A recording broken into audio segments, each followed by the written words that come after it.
Tervehdys, tervehdys.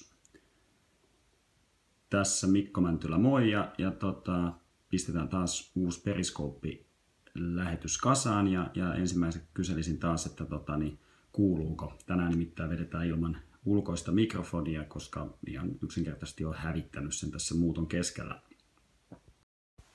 Eli mielellään, jos joku pystyisi sanomaan, että kuuluuko tämä tämmöisessä vähän kolkossa lastenhuoneessa, jos ei ole vielä tavaroita paikalla, niin tämä esitys vedetään, mutta jos kuuluu, niin vedetään tällä setillä. Muuten mä haen tuolta vielä niin päähän semmoisen erillisen setin. Ja muutenkin tervetuloa, jos olet ensimmäistä kertaa, niin meillä on yleensä tapana se, että esitellään, että mistä päin ollaan ja mikä laji. Itse siis Helsinki ja koripallo ei kuulu. Okei, eli mäpäs käyn hakemassa noin kuulokkeet päälle, eli aivan pieni hetki, niin palaan takaisin.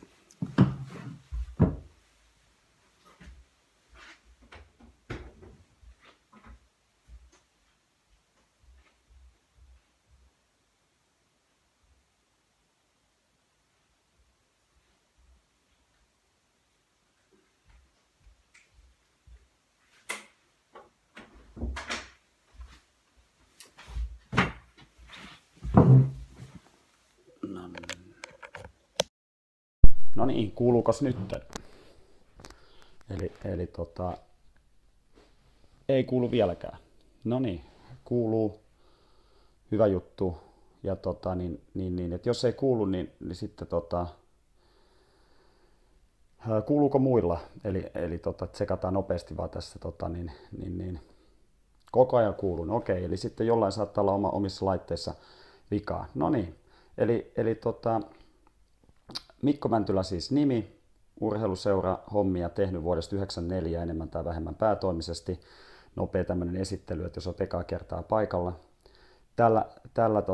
No niin, joo, ei ole ensimmäinen kerta ainakaan, kun mulla on käynyt sama juttu, niin että on äänettömälle jäänyt. Eli tällä hetkellä toimin joo, meillä on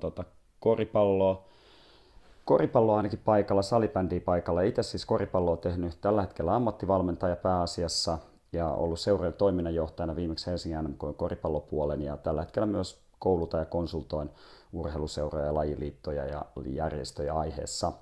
Ja tämän päivän settiin mennään saman tien, mutta että olen itse huomannut yhden uuden ominaisuuden tässä Periskoopissa, että jos on sulla sellainen pause-nappi siinä, niin sitä kautta löytyy myös, niin kun jos haluat jakaa tämän Twitterissä tai Facebookissa tai jos haluat pistää meikäläisen seurantaan, jos et vielä seuraa, eli sieltä pystyt tällä hetkellä löytämään ne, ja niin kuin kiitoksia siellä sydämiä joku oikein antaa vauhdilla, eli sydämethän on tässä Periskoopissa semmoinen niin kuin virtuaalinen tykkäys tai taputus tai muu vastaava, sen pystyt tekemään taputtamalla 2 kertaa ruutuun ja sen voi myös tehdä jälkilähetyksissä.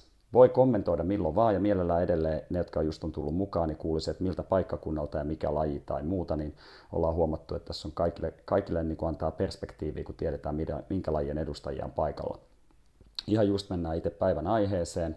Ja jos siis katsot jälkilähetyksestä, niin et voi enää kommentoida, mutta silloinkin voit Twitterissä laittaa mulle viestinä, joko yksityisviestinä tai muuten, ja vastaa mielellään sitten niin kuin, kysymyksiin ja kommentteihin siellä. Tietysti meillä on tämä mun blogin aina ennenkin.fi sisäpiiri Facebook-ryhmä, jossa on aika aktiivisia keskusteluja myös käydään aiheesta, ja sinnehän pääset siis jäseneksi menemällä www.ainaennenkin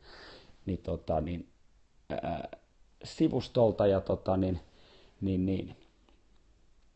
ja tästä saman tien poistettiin pari henkilöä trolleja pois tuosta noin. Hyvä, mennään itse asiaan, eli tänään meillä on aiheena urheiluseuran mittarit, tai että mitä asioita sun kannattaisi, tervehdys Pasi, tervetuloa mukaan, ja urheiluseuran mittarit, eli mitkä asiat pitäisi olla, mitä urheiluseurassa ainakin mitattaisiin, ja yksinkertainen kysymys, että mittaatteko nyt?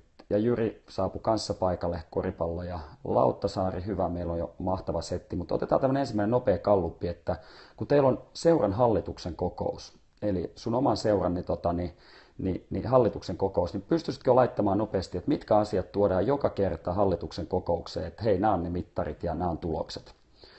Eli joko kyllä tai ei, Ja jos on ei, niin sitten se on tietysti selvä juttu, että ei meillä hallituksen kokouksessa ainakaan joka kerta ei katsota. Mä en nyt tarkoita sitä yhtä kokousta, jossa niin kerran vuodessa käydään sitten ennen vuosikokousta pari tuntia ennen, että miten edellinen vuosi meni. Mulla on ainakin pääasiassa kokemukset urheiluseuroista niin, että sitten puoli vuotta jälkikäteen katsotaan, että miten meidän kausi meni. Eli voin ihan rehellisesti sanoa, että niin suurimmassa osassa seuroista niin ei ole tiedetty silloin, kun kausi on käynnissä, että miten oikeasti menee. Mutta jos kysyn, niin että miten teillä on, että jos on niitä hallituksen kokouksia kerran kuussa tai joka toinen kuukausi tai muuta, niin tuleeko joka kokoukseen hallituksen jäsenelle? Joo, talousmittarit, mahtavaa Juha. Mitkä on teillä ne talousmittarit, joita katsotaan? Eli onko se joku tietynlainen tilin saldo aina esillä, loistavaa. Tässä on jo hyviä mun mielestä konkreettisia esimerkkejä, mitä ja mä käsittelen tänään että joka kerta loistavaa. Onko teillä, Jyri, kanssa talouteen liittyviä mittareita vai onko toimintaa kanssa? Eli talousmittarit, jos vaan tyypillisemmillä on just tilin saldo ja miten ollaan suhteessa budjettiin. Nämä on ehkä yleisimmät. Onko jotain muita talouslukuja tai onko teillä toimintaan liittyviä? Tai itse asiassa teidän strategiaan liittyviä, mikä on mun mielestä vielä ehkä harvinaisempaa. Että moni seura tekee strategian ja ehkä jopa laittaa sinne mitattavia tavoitteita. Se on tietysti toinen juttu, että jos ei siellä ole. Mutta seurataanko sitä, että toteutuuko strategia? Vai onko se enemmänkin sitä, että maksimissaan katsotaan, että miten tämän kauden budjetissa ollaan? Mutta vielä muutaman kommentin mielellään kuulisin. Hyvä. Siinä on jäsenmäärä, valmentajat, tulot ja menot. Erinomaista. Noissa ollaan mun mielestä jo silloin niin kuin loistavassa perussetissä. Ja nyt päästään tähän itse storyin. Ja miksi tämä asia on henkilökohtaisesti ajankohtainen, niin on se, että vuosien varrella on nähnyt kaiken näköisiä juttuja sekä talouden että toiminnan osalta. Ja yleensä ne surullisimmat storit on tietysti silloin, kun talous menee seurassa niin kuralle. Ja viimeisin oma kokemus ikävä kyllä oli viime keväältä, kun olin valmentajana seurassa, joka joutui lopettaa toimintansa, kun yhtäkkiä hallitukselle selvisi, että seuralla onkin isoja talousongelmia, mitä ei ollut tiedossa. No niin, teillä on todella pitkällä, että mitä panostettu ja mitä panostus on tuonut ja muuta, niin tuossa ollaan todella pitkällä. Eli jos niin kuin negan kautta lähtee, niin miksi nämä asiat on niin tärkeitä, niin jos nyt kerron tässä 3 tämmöistä storya viimeisen 20 vuoden ajalta, sen tietysti tarkemmin näitä yksilöimättä, että mikä laji ja niin mikä seura, mutta että kolme keissiä, jossa seuranta kun petti, niin tapahtuu aika ikäviä asioita seuralla. Ensimmäinen keissi on tämmöinen, että yhtäkkiä tulee soitto seuran hallituksen talousvastaavalle sponsorilta, joka on aivan kuumana. Ja seuran talousvastaava on ihan ihmeissään aluksi, että mikä tämä juttu on, kun sponsori käy aivan kuumana. Ja se, mikä tälle seuran rahastohoitajalle aiheuttaa kaikkein eniten niin kuin ihmetystä, niin on se, että hän ei edes tiennyt, että tämä kyseinen firma on seuran sponssi. Ja sponssi vaan käy ihan kuumana, että me ollaan kuitenkin maksettu merkittävä summa rahaa ja mitään näkyvyyttä ei olla saatu, että mikä tämä homman nimi on. No seuran rahastovastaava alkaa jo hän selvittelee hommaa ja sanoo, että hei mä otan puhelun muutamaa paikkaa ja soitan sulle takaisin. Ja sitten selvittää, että ei tämä on meidän sponssi ja ei meillä näy mitään rahaa, että olisi tullut, että onko tämä niin joku huijausjuttu tai muuta. Ja soittaa sitten takaisin tälle henkilölle ja sanoo, että mun on vähän ikävä kyllä pakko sanoa, että te ette ole meidän sponssi. Tämä sponssi käy entistä kuumempana ja sanoo, että mikä juttu tämä on. Mä oon ihan selvästi maksanut tämän ison summan rahaa tänne näin. Tämä on niinku ihan niinku kauheata hommaa, että jos te selität, että mä en ole. Ja sitten vähän aikaa siinä vielä keskustelee ja selviää, että tämä on maksanut semmoisen pankin tilille, jota seuralla ei edes ole.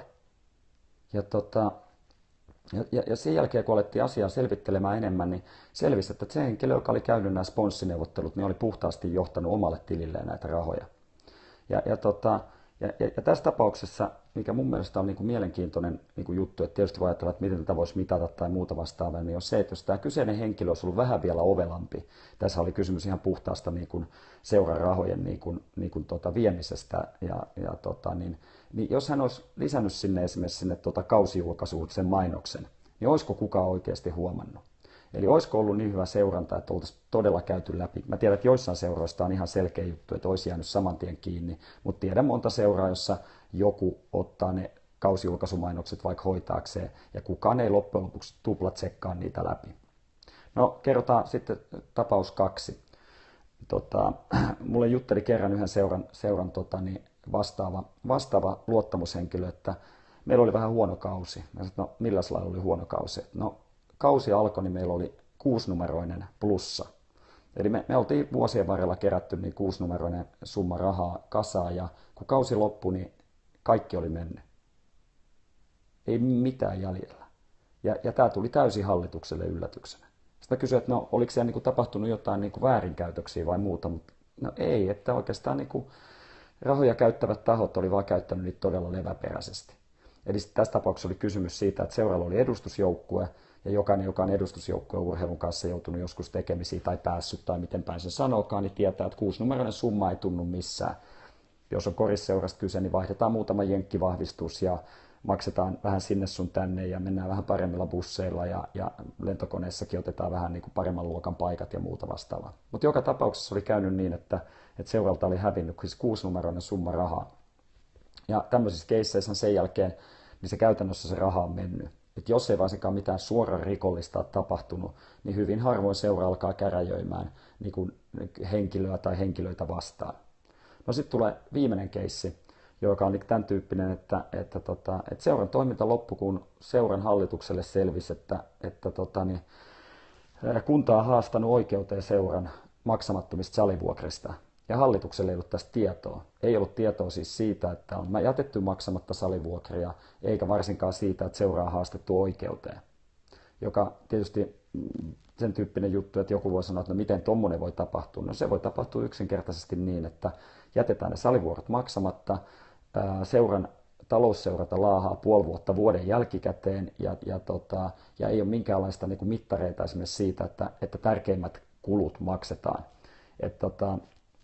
Jo tässä, niin kun, nyt jos mennään tämmöisiin niin konkreettisiin juttuihin, että miten tämmöiset talousepäselvyydet helpoiten vältetään, niin tässä oli jo Jyrillä loistavaa, että jos tulot ja menot koko ajan seurataan, ja esimerkiksi itselle on tullut niin tämä tämmöisen käytännön esimerkin kautta, että myös ne menot pitää seurata. Eli siinä vaiheessa, kun seuralla alkaa talous menee huonosti, niin yleensä se tai ne henkilöt, jotka siitä vastaa, niin sen jälkeen aika monta kertaa tulee aika luovia ratkaisuja. Ja vaikka itsellekin on ollut esimerkiksi ihan käsittämätön ajatus, että joku jättäisi salivuorot maksamatta semmoisessa lajissa, jossa ne salivuorot menetät, niin toiminta loppuu.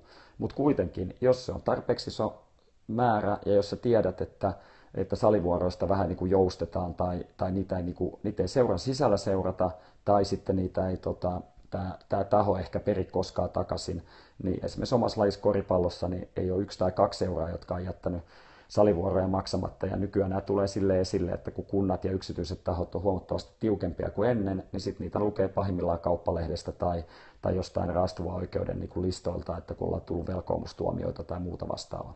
Mutta että kyllä sä oot ihan oikeassa, Juha. Mä oon huomannut, että epärehellinen henkilö pystyy kusettamaan, jos hallitus vaikka se seuraisi, mutta kun tietyt asiat teet oikein, niin se on aika paljon hankalampaa ainakin. Ja ensimmäinen juttu on just tämä, että hallituksen kokoukseen tuodaan just joka kerta tulot ja menot. Sen lisäksi, kun mä juttelin yhden tilintarkastajan kanssa, joka tekee ammatikseen näitä hommia, niin hän sanoi just, että tämä pankkitilin saldo on erinomainen. Että se on niin helppo, että se pitäisi olla myös jokaisessa kokouksessa, koska silloin sä näet, jos se jotenkin poikkeuksellisesti heittelehtii. Varsinkin, jos sä oot tietysti tehnyt kassavirtalaskelmat, että paljonko esimerkiksi syyskuussa pitäisi olla tai lokakuussa seuran tilillä rahaa, koska mitä itsekin on oppinut, niin kassa saattaa heitellä aika paljon. Siinä vaiheessa esimerkiksi, kun tulee syksyn kausimaksut sisään, niin seuralla saattaa näyttää kassa plus 50 000 euroa, mutta se voi kuitenkin olla käytännössä niin kuin taloudessa budjetista jäljessä, jos se pitikin olla 70 000 euroa. Ja se raha, joka on sisällä, niin se on monesti paljon parempi kuin se, että paljonko meillä on lähtenyt vaikkapa kausimaksulaskuja ulos. Koska jos kausimaksulaskuista saadaan vain 80% sisään. Kyllä, ja se on just, Juha, että mikähän ei auta, jos ei kukaan ole vastuussa niistä. Mutta se on kuitenkin semmoinen helppo, että niin kuin miten mä tekisin tämän jutun vielä.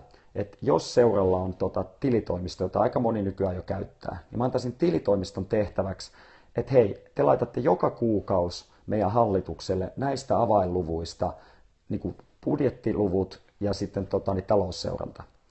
Se on, no, niin, ja tämä on just se, että sit jos ei hallituksessa ole semmoisia ihmisiä, jotka ymmärtää ihan perusjuttuja, esimerkiksi sitä, että meidän seuran tulot pitäisi olla 200 000 ja meillä tulee tällä hetkellä 150 tonnia sisään, niin kyllä sen matikan kaikki ymmärtää, että me ollaan menossa miinus 50 tonnia miinukselle. Tai että meidän pankkitilin saldo pitäisi olla 25 000 euroa, mutta siellä on 5 000, niin kyllä silloin hälytyskellot pitäisi soida. Ja kyllä tosiasia on se, että varsinkin jos sä istut itse hallituksessa, itsekin on istunut urheiluseurojen hallituksessa, niin ikävä tosiasia, että loppujen lopuksi hallitus on vastuussa.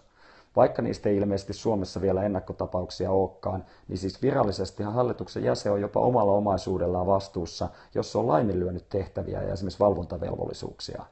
Hyvin harvoin kuulemma niistä on mitään ainakaan tehty niin, että kukaan nostaisi oikeusjuttua tai muuta, mutta mun mielestä jo hallitusjäsenet, varsinkin puheenjohtajat, oman taustansa niin kuin aika hyvin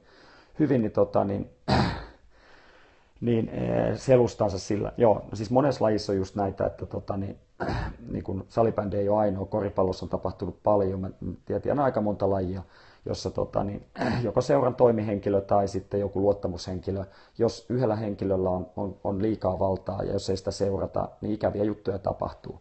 Ja itse asiassa se, mikä on ollut itsellä niin kuin myös henkilökohtainen pettymys, kun on näitä tapahtumia tullut, niin itse asiassa kaikkein vaarallisempia kavereita niin kuin näissä talousepäselvyyksissä on niin sanotut hyvät tyypit. Eli itse ainakin joskus ajattelin aikaisemmin naivisti sinisilmäisesti, että sä tiedät etukäteen, että joku vähän semmoinen epäilyttävä kaveri, että sitä pitää seurata. Mutta mitä näitä keissejä vuosien varrella seurannut, niin itse asiassa nämä niin sanotut hyvät tyypit on paljon vaarallisempia, koska kukaan ei usko, että ne tekisi mitään niin kuin väärää. Mullekin on tullut vastaan kavereita, jotka siinä vaiheessa, kun ruvetaan selvittelemään asioita, niin sä katot silmiin ja kysyt, että hei, miten tämä asia on, että onko tämä asia hoidettu ja onko tämä kunnossa. Niin sanottu hyvä tyyppi voi katsoa sua silmiä ja sanoa, että joo, on kunnossa. Ja sitten loppujen lopuksi selviikin, että ei ole. Eli sen takia nämä hyvät systeemit ja prosessit, jotka niin kuin automaattisesti hälyttää riippumatta ihmisistä, niin on aivan olennaiset. Ja jos mä niin kuin nopeasti otan, niin pankkitilin saldo, sitten niin budjetin vertailu toteumaan, eli tulot ja menot, ja sitten varsinkin jos seuralla on jotain omaisuutta, niin niin se hoidetaan, että siihen ei pääse kukaan yksittäinen henkilö käsiksi. Sitten tietysti ihan semmoinen perusjuttu, niin kuin näistä, vaikka niin kuin, että mitattavat tavoitteet on eri asia, mutta että kaikista akuankkatileistä eroa, jos niitä sattuu vielä seuralla olemaan. Niitä on mun mielestä aika hyvin poistuttu, mutta jotkut seurat tiedän, että vieläkin on niin, että on olemassa seuran päätili ja sitten sit joukkueella pyörii omat tilit, koska siellä joukkueidenkin tilillä saattaa pyöriä jopa lähemmäksi 6-numeroisia summia yksittäisellä joukkueella, ja ne on kuitenkin loppujen lopuksi kanssa, mistä seuran hallitus on vastuussa. Eli se, että kaikki tilit on niin kuin hallituksen alla ja yhdistyksen alla, ja niihin on seuranta. Yksi loistava prosessi, mikä aikoinaan tehtiin tämmöisiin joukkueiden tileihin, oli se, että mä olin urheiluseurassa, mihin hallitukseen tuli KTM-tilintarkastaja, joka sanoi ihan suoraan, että mä en voi olla täällä hallituksessa, jos täällä tapahtuu mitä tahansa epäselvyyksiä seurassa. Sitten mietittiin, että no mikä olisi paras tapa estää, että joukkueissa ei tapahtuisi, koska joukkueiden tilithän on niin kuin helpoin tapa pyörittää mitä tahansa niin kuin epäilyttäviä juttuja. Et varsinkin jos sulla on näitä akuankkatilejä, niin mikään ei ole helpompaa kuin se, että joukkuejohtaja tai rahastohoitaja toimittaa saman kuitin sinne seuran päätilille ja sitten sinne akuankkatilille, koska näitä ei koskaan vertailla keskenään, koska virallisesti tätä akuankkatiliä ei ole olemassa. No, tässä kyseisessä seurassa oli niin joukkueella omat tilit, mutta ne oli siis seuran alla. Niin me kerrottiin vuoden aina alussa, tai kauden alussa kerrottiin näille rahastohoitajille, että tämä KTM-tilintarkastaja tulee käymään 1 tai 2 tiliä joka vuosi erityistilintarkastuksella läpi. Ja niin se tekikin. Eli silloin myöskin se niin kuin riski, että joku lähtisi tekemään siellä epäselvyyksiä, oli paljon pienempi, koska se tiedettiin, että sieltä helpommin jää kiinni. Ja samoin tietysti kun tiedettiin, että on ammattilaistilintarkastaja, joka katsoo sitten nämä tilit läpi. Että jokaisen myös joukkueen tilin pitää täsmätä joka ikisen tositteen ja muuta vastaavaa. No, tämä talouspuoli on tietysti toinen, että ihan tämmöistä, että otetaan tämmöiset isoimmat epäselvyydet ja kaikki muut vastaavat pois, joka on tietysti, niitä tapahtuu harvoin, mutta sitten kun niitä tapahtuu, niin seura on pahimmillaan nurin. No toinen on tietysti just tämä kysymys, minkä Jyrille laittoi hyvin tuohon, että että seurataan sitä, että jos panostetaan johonkin, niin mikä on tulos. Ja tämä on mun mielestä todella pitkällä olevaa toimintaa, ja näinhän se pitäisi olla jokaisessa niin kuin seurassa, että me laitetaan 1000 euroa tähän, mikä oli se tulos. Ja sen jälkeen niin kuin päästään siihen, että tehdäänkö tätä lisää tai ei tehdä ollenkaan tai tehdäänkö eri lailla. Nyt siirryisin toiseen olennaiseen juttuun, että tämmöisen niin kuin myönteisen kautta, että jos niin kuin lähdetään sitä miettimään, niin jos seuralle ei ole selkeitä mitattavia tavoitteita ja niitä ei seurata, niin se tilannehan olisi vähän, että seuraa pyöritettäisiin niin, että jos mä ajattelen koripallovalmentaja, niin ei koskaan katsoisi tulostaululle niin kuin otteluiden aikana, ei katsoisi niin kuin sarjataulukkoa koko kautena, ja sitten kun kausi on päättynyt, niin juhannuksena saunaillassa alettaisiin katsoa, että miten meidän matsit päättyy. Että oltaisiin vedetty vaan niin kuin laput silmillä kausi läpi. Ja jos me mietitään, miten me nykyään jo aika pikkujunnuissa, niin joka matsi katsotaan tilastot. Me katsotaan matsivideoita läpi ja me mietitään tosi tarkkaan, että hei, tämä oli meidän strategia ja tämä oli tulos ja meillä on tämmöinen vastustaja ja muuta. Niin onko meillä niin kuin toiminnassa sama juttu? Ja otan tämmöisiä yksinkertaisia niin kuin numeroita, mitä mun mielestä kannattaisi seurata. Ja tämäkin oli semmoinen, että kun pakko on paras motivaattori, niin aikoinaan kun jouduin tekemään ison seurasaneerauksen ja mulla oli esimies, joka vastasi tästä taloudesta ja hän sanoi mulle, että kun aloitettiin tekemään tätä saneerausta niin kuin suunnittelemaan, niin kysyi, että kuules Mikko, että jos sun pitäisi vain yhtä asiaa seurata tässä meidän seurassa niin kuin talouden ja toiminnan kannalta, yhtä mittaria, että on helppo sanoa 10-20 mittaria ja sitten kukaan ei seuraa niitä, niin mikä se yksi mittari olisi, mikä koripalloseurassa niin kuin olisi ehkä sekä toiminnan että talouden kannalta olennainen. Ja mä mietin sitä yhden vuorokauden ja seuraavan päivän palasin sitten kyseisen henkilön luo ja sanoisin, että tämä on se lukema, mitä mun mielestä pitäisi seurata. Ja se lukema oli paljonko on pelaajia per ryhmä. Eli pelaajia per ryhmä, tässä tapauksessa pelaajia per koripallojoukkue.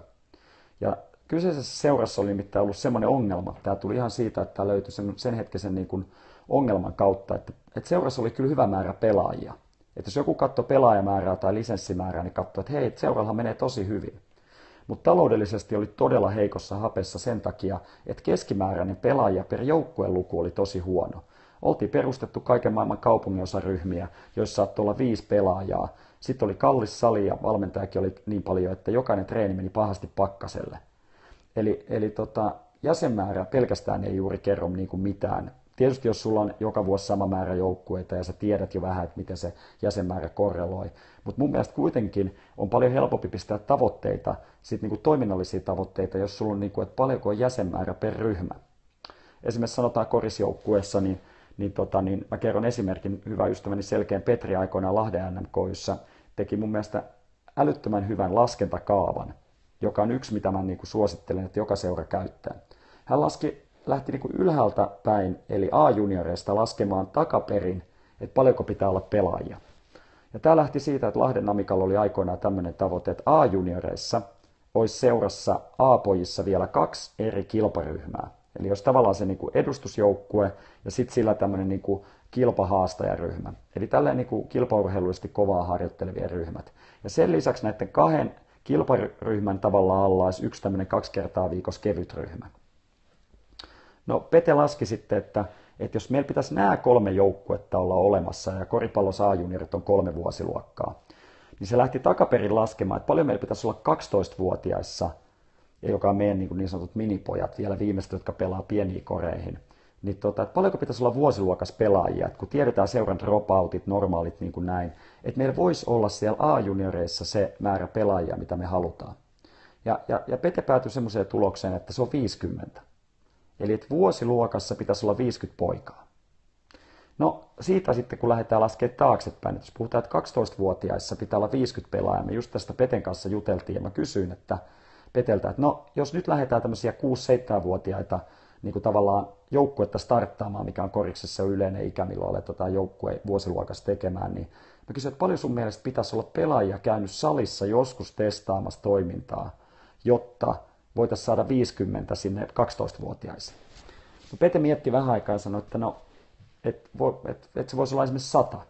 Että sulla olisi 100 kokeilijaa salissa ollut, niin kuin siinä sanotaan vaikka tässä tapauksessa koriksessa puhutaan usein, että se on 6-9 vuoteen, jos ei ole mitään alle kouluikäisten toimintaa vahvemmin.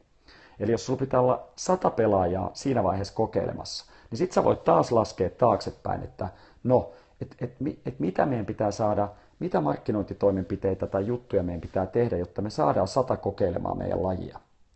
Eli tästä saatiin jo selviä niin kuin numeroita. Ja sitten tietysti voidaan laskea, että okei, jos me halutaan, että meillä on 50 12-vuotiaissa, niin paljon meillä pitää olla 10-vuotiaissa, paljon meillä pitää olla 8-vuotiaissa, paljon meillä pitää olla 6-vuotiaissa. Ja sitten kun nämä luvut on selvänä, niin me voidaan koko ajan niin kuin tsekata sitä, että ollaanko me niin sanotusti vauhdissa vai ei. Ja kuvitellaan nyt, että siellä 10-vuotiaissa, kun pitäisi olla vaikkapa, sanotaan, että siellä pitäisi olla niin kuin 40 pelaajaa. Niin jos meillä onkin vain 20 pelaajaa, niin me tiedetään, että pitäisi punaisella niin kuin räiskyä valot, että me ollaan niin kuin aivan pahasti jäljessä. Ja sen jälkeen, jos mietitään, mihin resursseja laitetaan, niin laitetaan siihen ikäluokkaan, että pystytään hankkimaan uusia pelaajia. Eli tavallaan toiminnalliset tämmöiset mittarit. Eli tämä pelaajahankinta. Sitten tietysti just niin kuin Jyri sanoi, että jos me vaikka laitetaan mainoksia, jos me nyt laitetaan Facebook-mainoksia, mitä itse olen viime aikoina käyttänyt, jotka on mun mielestä niin kuin aivan älyttömän tehokkaita verrattuna mihinkään tahansa muuhun maksettuun mainokseen, mitä olen ainakin itse käyttänyt. Kyllä, ja postinumeroiden tarkkuuden tyttöjen määrä eri alueilla. Se on niin kuin just näin, että mennään katsomaan, että jos on kaupunginosat tai muut vastaavat, tai mistä meille tulee pelaajia tai muuta. Niin.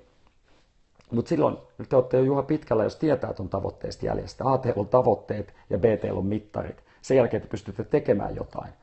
Ja mä väitän, että te olette niin pidemmällä kuin 90% suomalaisista seuroista. Eli se, että on selvät tavoitteet ja teillä on niin tuloksetkin selvillä, ja jos ne on vielä kauden aikana, että niihin voidaan reagoida. Eli tämä on niin yksi, niin tämä, että sulla on tämä putki, tämä markkinointiputki, mutta se pitää olla, se markkinointiputki pitää olla tietysti suhteessa siihen pelaajamääriin. Että on todella selvää, että paljonko meillä pitäisi olla pelaajia missäkin määrässä, näin. Sitten tulee semmoinen yksi isoimpia juttuja, mikä on niin kuin hassu tilanne, joka on tietysti aika selvää, mutta kysytään näin, että kuinka moni seura kysyy jäseniltään joka vuosi vähintään kerran, että kuinka tyytyväisiä on toimintaan. Eli kysyttekö te joko tämmöisellä nettikyselyllä tai jollain muulla tavalla, ja nettikysely on siitä tietysti hyvä, että se menee jokaiselle, niin kysyttekö te, että kuinka hyvin me onnistuttiin tänä vuonna? Jonkinlainen tämmöinen kysely, kuinka monella on? Eli tavallaan jos ajatellaan, että tämä edellinen lukemat oli, kysytään joo.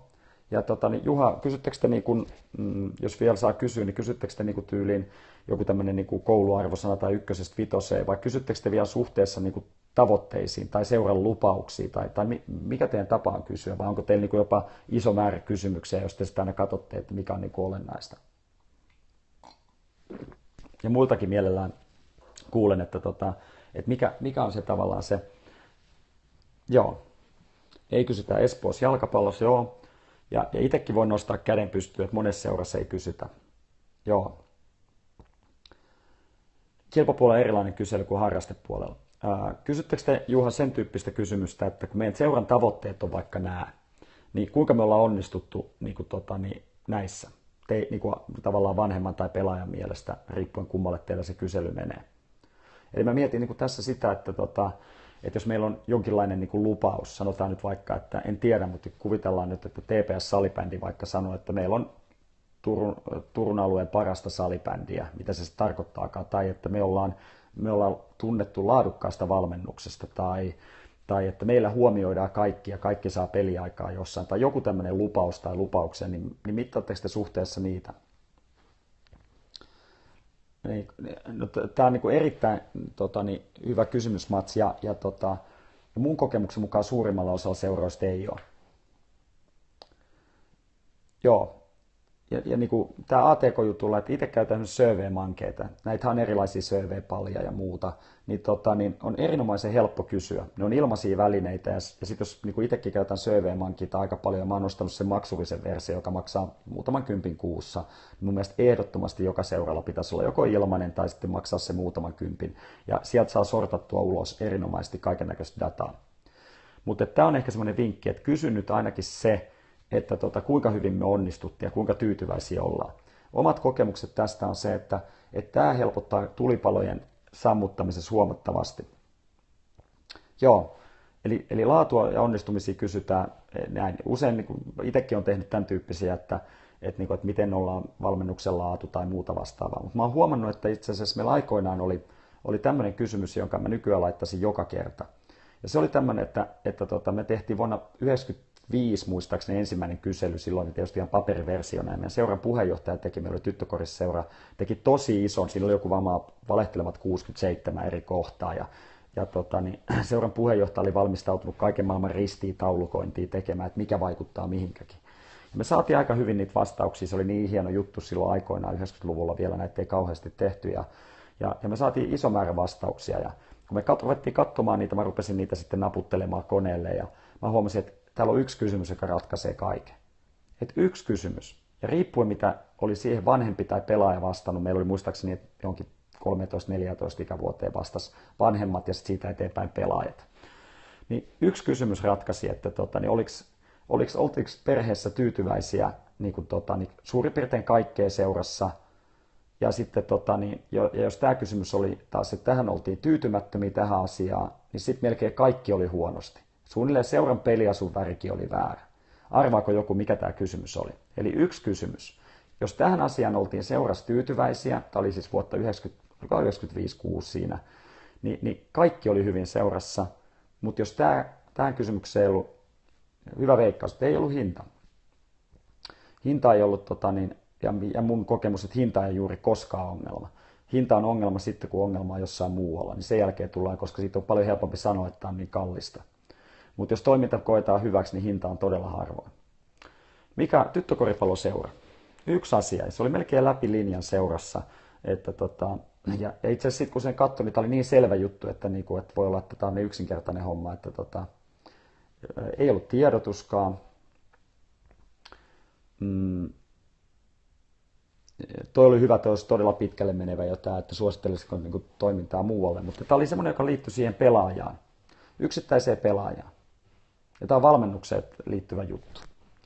Eli tämän jälkeen me tehtiin valmennuksessa yksi uusi linjaus ja tehtiin semmoinen lupaus seurassa. Eli valmennukseen liittyvä juttu. Mikä on semmoinen asia, joka ratkaisee aika pitkälti, ollaanko tyytyväisiä toimintaan vai ei. Puhuttiin kuitenkin kilpaurheiluseurasta. Tämän verran vielä, tämä oli semmoinen 1 pisteen vihje.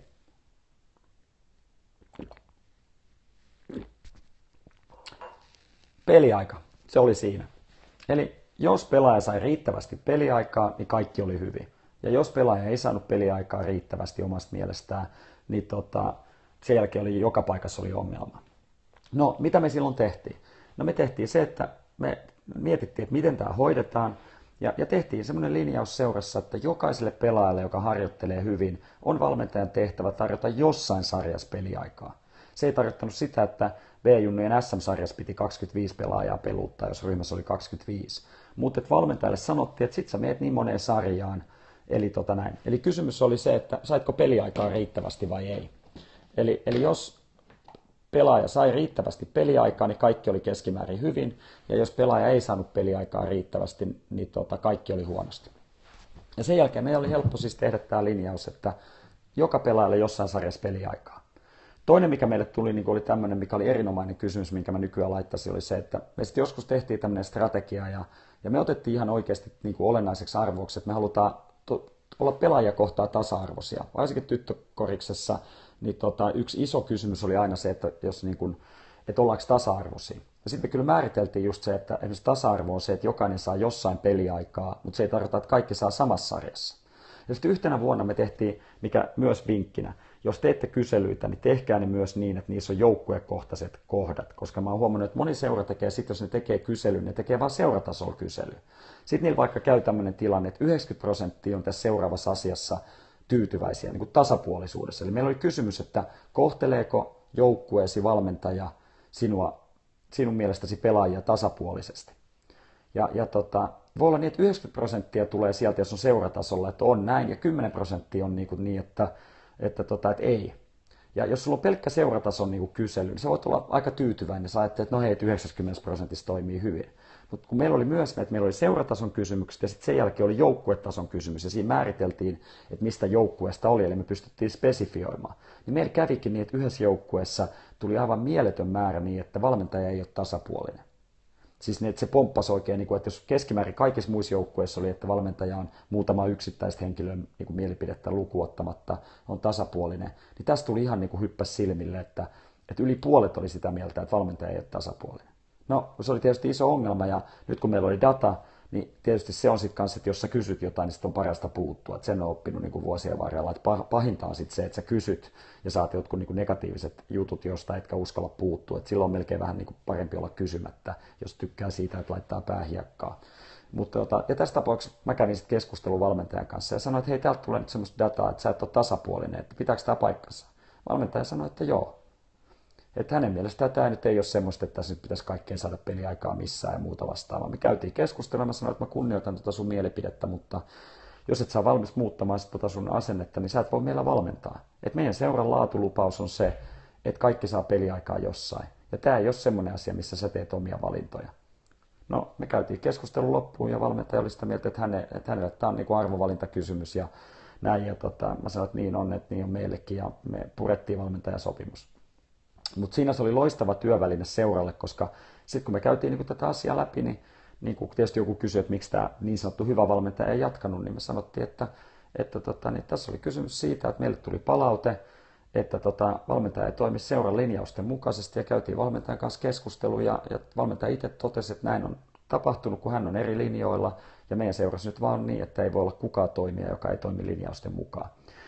Ja siis painotan sitä, että kysykää myös joukkuetasolla, koska muuten jos tulee just jotain tämmöisiä juttuja, niin niihin ei pysty millään puuttumaan, jos seurassa on 25 joukkuetta tai jossain on enemmän, jossain vähemmän, mutta että jos se pääse niihin kiinni.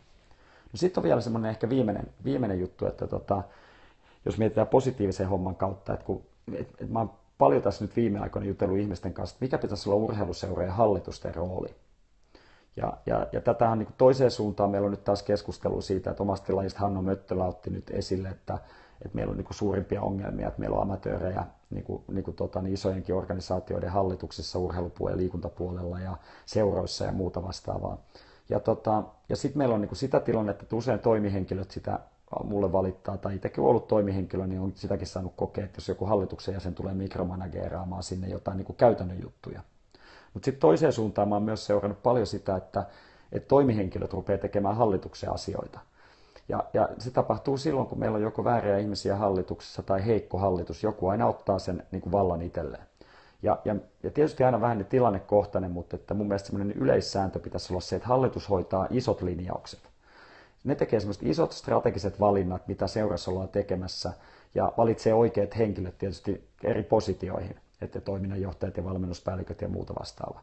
Mutta mun mielestä tässä, jos hallitus tekee niin, että hei, meillä on vaikka tavoitteena saada pelaajamäärää tämän verran ylöspäin, asettaa tietyn tavoitteen. Että vaikka että meillä on nyt tällä hetkellä vaikka korisseurassa, mä otan esimerkiksi niin, että meillä on 13 pelaajaa joka ryhmässä keskimäärin.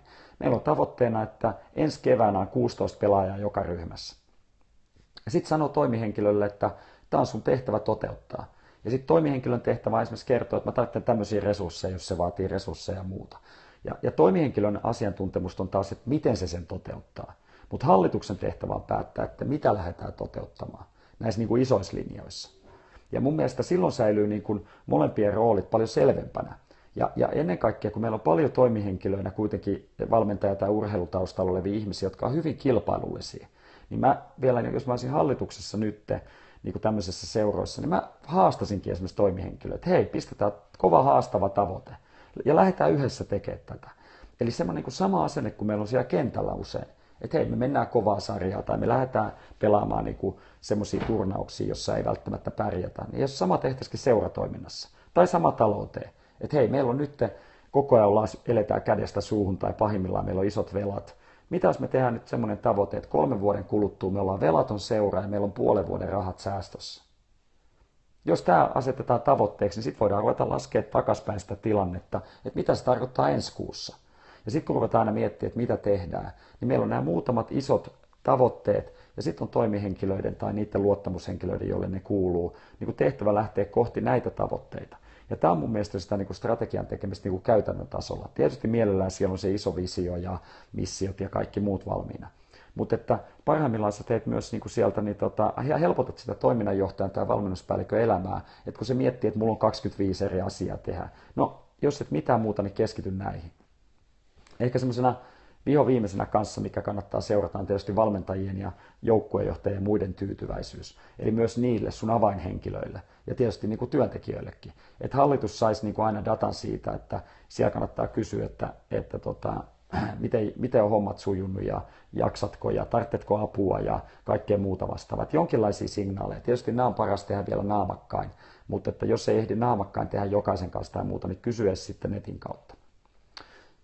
Hyvä. Mielellään otan kysymyksiä, kommentteja, mutta jos mä samalla tässä niin summailen näitä juttuja, niin miksi nämä kannattaisi nämä selkeät tavoitteet ja mittarit olla? Niin ensimmäinen on tietysti se, että jos tehdään mitä tahansa tavoitteellista toimintaa, niin nämä nyt on ihan perusjutut. Että meillä on jotain, mihin me ollaan menossa ja sitten me mitataan sitä. Sitten toinen puoli on se, että me vältetään niin kuin katastrofit, varsinkin talouden puolella. Et muista, että vaikka olisi todella hyvätkin tyypit, niin ne on kaikkein vaarallisimpia, jos hommat alkaa menee huonosti, koska ne asiat ei tule niin esille. Erinomainen kysymys, Juha, että onko markkinoilla kauheasti koulutuksia hallituksessa toimimiseen. Mulle ei ole tullut vastaan. Ja mä joku kerta tuossa mietin, että kun itsekin on, mulla on semmoinen tausta yhdestä seurasta, että mä eksyin vuosikokoukseen, kun omat lapset aloitti seurassa ja mä olin ainoa hallituksen ulkopuolinen, joka oli paikalla. Niin sitten mulle sanottiin, että no sähän voisit olla suoraan meidän puheenjohtaja. Sitten musta tuli seuran puheenjohtaja. Edelleenkin on seuran tällä hetkellä sihteeri. Mutta niin mä mietin just silloin, että hei, täällä voi niin kuka tahansa, joka eksyy hallituksen kokoukseen, niin voi yhtäkkiä olla urheiluseuran puheenjohtaja. Ja sille ei ole hölkäisen pöläyksen välttämättä tajua siitä hommasta. Ja seuroilla on vuosikokouksia eri aikoihin, joku puheenjohtaja eroaa, joku tulee mukaan, ihan sama hallituksen jäsenillä. Niin siihen ei ihan kauheasti auta semmoinen, että alue vaikka järjestää kerran vuodessa puheenjohtajapäivät tai vaikka puheenjohtajien niin kuin tapaamisia. Kun sillä hetkellä, kun se aloittaa, niin se tarvitsisi semmoisen niin kuin paketin. Ihan niin kuin valmentajilla on, että hei, meillä on jotain nollatason tai starttipaketteja. Ja mä oon miettinyt, että esimerkiksi sitä, että yhtenä ajatuksena, että tekisikö itse verkkokurssin aiheesta, joka voisi olla silleen, että se olisi aina saatavilla. Että joku semmoinen tämmöinen vähän, että seuran puheenjohtajan tai hallituksen jäsenen ABC, jos olisi niin kuin tärkeät jutut käymättä. Joo, siis näistä aluejärjestöistä munkin kokemuksen mukaan saa hyvin niin kuin, apua, jos sä soitat ja kysyt. Mutta ne yleensä niihin soitetaan ja kysytään sitten, kun on jo vähän niin kuin mennyt pieleen. Että semmoinen meiltä puuttuu semmoinen, että kuinka johdat seuraa homma. Ja niin kuin tämmöiset tyypillisimmät jutut, missä mennään pieleen ja näin. Ja just näin, että niin kuin apua voi ehkä kysyä ja sitten mä tiedän, että osa ei sittenkään osaa kysyä. Ja sittenkin näissä on niin kuin osittain vielä on lajispesifiä juttuja, tietyt jutut ei ole. Ja mun mielestä esimerkiksi urheiluseuran johtaminen on aivan eri asia, että jos sulla on palkattuja työntekijöitä tai sulla ei ole palkattuja työntekijöitä. Että jos sulla on sellainen talkooseura, niin siinä on omat tietyt problematiikat ja jutut. Mutta jos sulla on esimerkiksi työntekijöitä, niin sen jälkeen siihen tulee ihan oma niin kuin maailmansa. Ekanakin tulee kaikki lakijutut, kun sulla on työntekijät ja työsopimukset ja työjohdolliset jutut ja työajan seurannat ja tämä puoli. Sitten tulee kuitenkin se, että sun ihan oikeasti seuran puheenjohtaja, jos on tämän työntekijän esimies, niin tulee tämmöiset esimiestaidot ja muuta. Se on tietysti helppoa, jos puheenjohtaja on vaikka omassa töissään niin kuin johtamisasemassa tai muuta, mutta entäs meillä onkin joku henkilö, joka ei ole koskaan ollut missään johtamisroolissa. Ja sitten yhtäkkiä se vaikka onkin niin kuin toiminnanjohtajan tai valmennuspäällikön tai ammattivalmentajan esimies. Ja sitten toiseen suuntaan meiltä kyllä puuttuu myös se, että on itse aikoinaan mokannut yhdessä työpaikassa todella pahasti työntekijänä, kun mun alaistaidot ei ollut kyllä niin kuin näin jälkikäteen ajatellen oikein hävettää, että minkälainen se oli. Et meillä on muutenkin myös se kulttuuri, että kyllähän meillä urheiluseurapuoli on ainoa paikka, missä työntekijä saa julkisesti haukkua esimerkiksi oman työnantajansa. Mulla on tullut vuosien varrella todella paljon niin kuin tätä hommaa vastaan. Itse en ole sitä niin kuin, ehkä siinä voin sanoa, että se ei ollut se, mitä mä oon itse harrastanut kauheasti. Mutta siis se on aika tyypillinen juttu, että joku seuran ammattivalmentaja tai toiminnanjohtaja tai valmennuspäällikkö toteaa ihan niin kuin pokkana katsomossa, että kyllä meidän niin kuin puheenjohtaja tai hallitus on ihan hanurista. Että ne ei kyllä tajua näistä oikeasti tästä hommasta yhtään mitään. Ja niin sanotusti muissa duuneissa niin se olisi kuuluisa viimeinen työpäivä aika usein. Mutta meillä myös hyväksytään, että joku kake tai tintti on vähän semmoinen. Että kyllä meillä myös tämmöinen niin kuin alaistaidot puuttuu kokonaan. Tai että pelkästään se, että me tiedetään niin kuin työntekijöinä, jos puhun nyt silleen, itsekin on ollut pääasiassa työntekijäroolissa, niin että vaikka me tiedettäisiin kaikki siitä koripallosta tai valmennuksesta tai muusta, niin itse asiassa me hirveän harvoin tiedetään siitä organisaation johtamisesta ja pyörittämisestä ihan kauheasti. Riippuen tietysti omasta työhistoriasta ja muusta, mutta suurimmassa osaksi siellä hallituksessa kuitenkin itse asiassa istuu ihmisiä, jotka tietää paljon enemmän. Joskus tietysti siellä voi olla, että siellä ei ole ketään, joka tietää myös mitään. Mutta tämä on niin tosiasia, että nämäkin olisi hyvä tunnistaa. Ihan niin kuin joukkuetta rakennetaan, niin että mitä osaamista meiltä puuttuu ja mitä meidän pitäisi hankkia tai muuta. Mutta kyllä joku sanoi, että meillä on 9000, oliko meillä urheiluseuraa, josta kai 5000 aika aktiivisia, sitten joku 4000 tämmöisiä yhden joukkueen seuroja, että on perustettu seuraa, että päästään sinne salibändi 7 joukkue. Mutta niin että meillä on hirveä määrä niin kuin puheenjohtajia, hallituksen jäseniä, ja aika harvalla lajilla, kun mä 9 lajiliittoa kävin aikoinaan haastattelemassa, niin esimerkiksi löytyy mitään niin kuin koulutusta tai niin kuin toimintaa hallituksen jäsenille ja puheenjohtajille. Jollain on joku puheenjohtajapäivät keväällä, joka on tosi hyvä verkottumiseen, ja osittain tämä voidaan myös hoitaa niin, että kokeneet puheenjohtajat, tai esimerkiksi mä oon oppinut, että aika usein verkottuu keskenään. Mutta semmoista niin kuin uudelle puheenjohtajalle se voi olla kyllä, varsinkin jos se tulee kriisien keskelle, niin voi olla aika hiljasta. Koska yksi yleisin syy, milloin hallitus vaikka eroaa ja puheenjohtaja lähtee, on se, että joko on niin kovat riidat tai rahat on loppu tai molemmat. Eli ikävä tosiasia on se, että niin semmoisiinkin tilanteisiin tulee ihan uusi henkilö, joka ei välttämättä koskaan ollut siinä. Mutta hyvä. Tulisiko vielä mieleen kysymyksiä ja kommentteja? Tämä oli siis näitä, että nämä negatiiviset jutut saadaan tämmöiset talousongelmat ja muut, kun laitat ne tärkeimmät seurantaan sinne, eli budjettiin vertailu koko ajan, että onko kaikki menot ja tulot budjetin mukaisesti. Sitten meillä oli toisena tämä tilin saldot ja, ja sitten niin kuin seurannassa ja myös niin kuin nämä, että käydään tilit läpi ja ei mitään muita tämmöisiä ongelmia. Ja toiminnallisesti mietin, mitkä ne on ne tärkeimmät jutut. Onko se pelaajamäärä, onko se pelaajia per joukkue, onko se paljon ollaan saatu uusia pelaajia kokeilemaan ja muuta vastaavaa. Joo, siis aluejärjestöillä on aika paljon niin kuin erilaisia juttuja, mutta ja ne on usein tämmöisiä, samoin osa lajiliitoista erilaisia seurakehittämisprokkiksia, mutta niiden mun mielestä haaste on se, että ne on ne tyyli, että valitsemme 10 seuraa tämmöisen seurakehittämisohjelman, joka kestää vuoden. Ja ne on erinomaisen hyviä. Esimerkiksi Koriksessa viimeinen, kun tämmöinen järjestettiin, niin ne seurat, jotka siihen osallistuivat, niin aika moni niistä otti ihan selkeä hyppäyksen eteenpäin. Niitä pitäisi olla. Mutta sitten tämmöinen vähän niin kuin akuutti juttu, että vähän niin kuin, että meillä on kuitenkin sairaalat ja lääkäriasemat auki joka päivä. Että jos sulle tulee se ongelma nyt, niin sulla pitäisi olla siihen jotain. Ja tietysti mielellään niin, että sä pystyt ennaltaehkäisemään, jotta niitä ongelmaa ei tule. Mutta helpoimpia tapoja on niin kuin se, että ainakin itse kun oli seuran toiminnanjohtajana, niin kyllä monessa vaikeassa paikassa niin oli ne muutama uskottu kollega, jolle mä soitin aina, että hei, nyt on tämmöinen ongelma, mitä tehdään. Ja joko sä hoidat tämmöisellä vertaistuella sen, jos sulla on verkostot, mutta sitten pitäisi olla se joku taho, joka niin kuin auttaa sua muuten. Mutta ehkä tässä niin kuin vielä, mitä tuli hyviä, erinomaisia kommentteja, kysymyksiä ja muuta, on tämä, että jos sulla pitää olla hallitus, jota ne luvut tai mitä tahansa tulee kiinnostaa. Sitten jos sulla on väärät ihmiset hallituksessa, niin se on niin kuin mistä tahansa johtamisesta, jos ei sulla ole johtajia, jotka osaa hommaa tai niitä ei kiinnosta. Pahintahan tietysti, että ei osaa ja sitten on vielä innokas. No on sekin, niin kuin, jokainen on varmaan kokenut senkin joskus. Mutta etsi hallitukseen semmoiset jäsenet. Ja ehkä tässä vähän sama kuin yksittäisessä joukkueessa, että anna niitä tiettyjä rooleja. Että mitä jos joku hallituksen jäsen pelkästään vaan hoitaa näiden lukujen seurantaa, koska osa tykkääkin siitä. Itse en ole sen tyyppinen, mutta mä oon oppinut, että nekin asiat, mikä mua ei kiinnosta, niin joku saattaa olla tosi innoissaan niitä. Ei tehdäkään niin, että jokaisella on vähän kaikki hommat, vaan joku hoitaa ne. Ja sitten joka tapauksessa, kun siellä hallituksessa aina joku on kuitenkin, niin loppujen lopuksi ne on siitä vastuussa. Ja ehkä niin kuin vielä se, että sitten tämä, niin kuin jos ajatellaan tälleen niin kuin toiminnan kehittämisen kannalta, niin kyllä sulla olisi niin kuin hyvä olla ne isot maalit siellä. Et me halutaan olla tämmöinen seura taloudessa, toiminnassa. Me halutaan, että esimerkiksi meidän lupaus on se, että tai sanotaan näin, että mitä jos seuran hallitus vaikka laittaa, että me lähetetään 2 kertaa vuodessa kaikille jäsenille kysely, jos me kysytään 1–5, 1 on huono ja 5 on paras, että kuinka hyvin me ollaan onnistuttu tässä niin kuin toiminnassa meidän lupausten mukaan. Eli kuinka laadukasta meidän toiminta on ollut. Se pitää mun mielestä aina verrata siihen lupauksiin, koska muuten helposti saa, että joku sanoo, että niin, mutta tämä pitäisi olla ihan erilaista. Ja sanotaan näin, että seurahallitus pistää tavoitteeksi, että tämä pitää olla tämä keskiarvo yli 4.